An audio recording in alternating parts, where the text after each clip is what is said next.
I was born in Conlin, Oregon, November the 3rd, 1911. My father moved the family there that fall because he had been called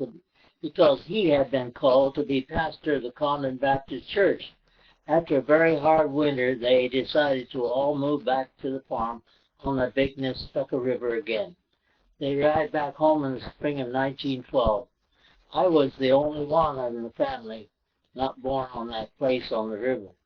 My younger brother, Harold, was born in February 1914. Then in November that year, our house caught fire and burned to the ground. That morning, the family were at breakfast when they heard a noise and found the house on fire. Mother rushed up the stairs through smoke to where Harold and I were sleeping. She picked us up and turned back to the stairs to find it all in flames. As she stood there, she heard Father calling for her to come to the window and drop the children out. As Mother raised the window sash, the flames came past her and out the window. She quickly dropped us two boys into Father's arms below. Then she climbed out the window, which dropped down on her right arm. There she hung till Father was able to help her down. Mother was very badly burned by the fire. Her face was burned, the celluloid comb in her hair had burned up on the top of her head, and her right arm was so badly burned the doctors wrapped his skin on it. Mother's life was saved by the woolen dress she was wearing, which could not easily catch fire. Afterward, Mother had a bald spot on the top of her head where the comb had burned, but her long hair covered it. From the time of that fire, Mother seemed to grow weaker. At that time, we had to stay with relatives until Father, with the help of Miles, was able to put up a small two-story house into which we moved and lived while a larger house was being built beside it. I remember my 4th birthday in the new house. Mother was entertaining the local ladies' aid that day. The women of the community gathered to make quilts. When the others were eating the big dinner Mother had prepared, I stood in the pantry eating what she gave me. Then Mother took me out before them all and said, "My little man is 4 years old today." I have never forgotten it. My little sister Winona was born October the 26th, 1916. Because Mother was weak, Father got Miss Delphina Vincent to help out at that time. She was a relative of the Borbas and was visiting there from California. She was a very sweet girl, and we all liked her. After Winona was born, Mother was having to go see a doctor who did not know what to do about her case. In the fall of 1917, Father moved us all into Tillamook, where he rented a house and also a stable and storage place for wagon and horses. We had a Studebaker wagon with big bows going up and over from one side to the other, and upon which a canvas cover was stretched. In Tillamook County, we always put up the cover on when we traveled because of the rain. Our timber horses were named Maud and Nell.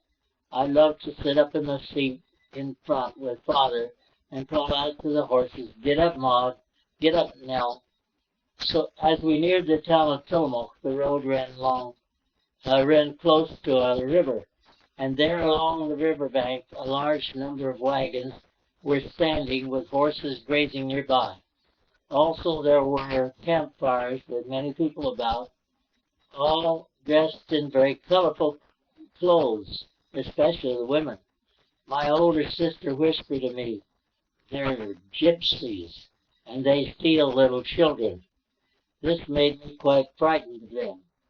While we lived on the farm, Father would often take the covered wagon into Tillamook with a load of produce to sell.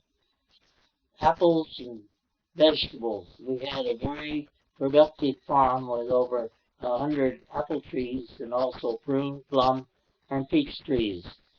I remember those days when Father came home.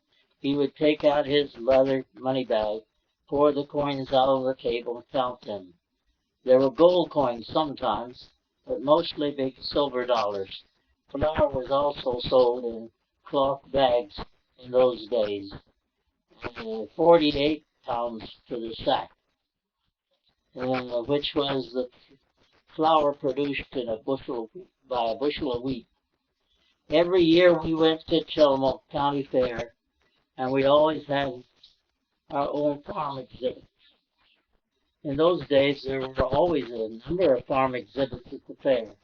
Our farm was named Sunny Nook Farm, and this was always arched above the exhibit in letters made from horn tassels.